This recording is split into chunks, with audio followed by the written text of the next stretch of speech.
السلام علیکم اسٹوڈنٹس،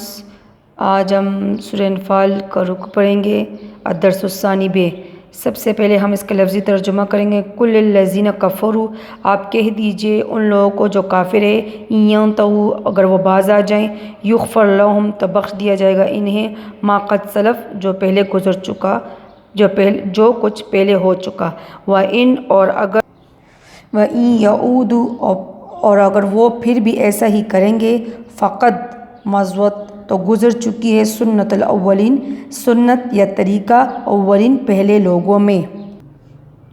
اس آیت میں اللہ تعالیٰ محمد صلی اللہ علیہ وسلم کو فرما رہے ہیں کہ اے محمد صلی اللہ علیہ وسلم، آپ ان کافروں سے کہہ دیجئے کہ اگر یہ لوگ اپنے کفر سے باز آ جائیں گے، کفر کو چھوڑ دیں گے اور اسلام قبول کر لیں گے، تو ان کے جو پچھلے گناہ جو اسلام لانے سے پہلے ہو چکے ہیں، ان سب کو معاف کر دیا جائے گا۔ یہ اس صورت میں کہ اگر وہ اسلام قبول کر لیں گے تو ان کے جو پچھلے گناہ ہیں وہ معاف کر دیے جائیں گے، اور اگر وہ پھر بھی کفر پر قائم رہے تو ان کو سنا دیجئے یا ان کو خبر دے دیجئے کہ جو حال پچھلے کفار کا تھا، ان کے ساتھ بھی وہی ہوگا، یعنی وہ دنیا میں ان کو عذاب ہوا، وہ دنیا میں ہلاک ہوئے، اور آخرت میں بھی وہ عذاب میں گرفتار ہوئے۔ تو یہی حال جو ہوگا، وہی حال جو ان کفار کے ساتھ ہوا۔ اگر تم لوگ کفر سے باز نہ آئے، اسلام قبول نہیں کیا، تو جو حال ان کا تھا وہ دنیا میں ذلیل و خوار ہوئے اور آخرت میں عذاب میں مستحق ہوئے، تو وہی حال بھی تمہارا ہی ہوگا۔ نیکسٹ آیت ہے، وَقَاتِلُوهُمْ، اور لڑتے رہو ان سے، حتیٰ یہاں تک کہ لا تکون، نہ رہے فتنہ، وَيَكُونَ الدِّينُ، اور باقی رہ جائے دین کلہ للہ، سب اللہ کے لیے۔ فَإِنْ انْتَهُوا، پس اگر وہ باز آ جائے، فَإِنَّ اللَّهَ، تو بے شک اللہ،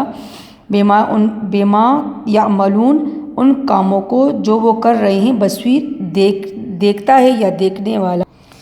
اس آیات میں اللہ تعالیٰ فرما رہے ہیں کہ اللہ تعالیٰ یہ فرماتے ہیں کہ تم اس وقت تک لڑو کہ فتنہ یعنی شرک اور ملک میں فساد باقی نہ رہے، اور دین اللہ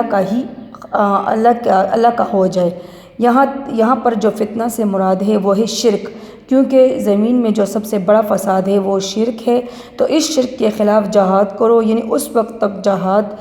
جاری رکھنے کا حکم دیا گیا ہے کہ جب تک کہ شرک کا خاتمہ نہ ہو جائے۔ اور پھر جو دوسری بات اس میں یہ ہے کہ اگر وہ پھر بھی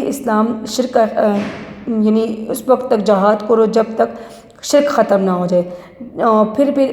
اگر یہ کفر باز آ جائے تو ان کے ظاہری اسلام قبول کرنے کی طرف دیکھو، دل کا ہاتھ تم مت ٹٹولو، کیونکہ اگر یہ دل سے ایمان نہ لائیں گے تو اللہ تعالیٰ ان کے اعمال کو خوب دیکھنے والا ہے اور خوب جاننے والا ہے۔ جو دوسری آیات ہے اب اس میں ہے، وَإِن تَوَلُّوا، اور اگر وہ منہ موڑ لیں، فَاعْلَمُوا، تو جان لو، أَنَّ اللَّهَ، کہ بے شک اللہ مولاکم، تمہارا حمایتی ہے، نعم، کیا ہی اچھا، مولا حمایتی ہے، ونعم، اور کیا ہی اچھا، نصیر، مددگار ہے۔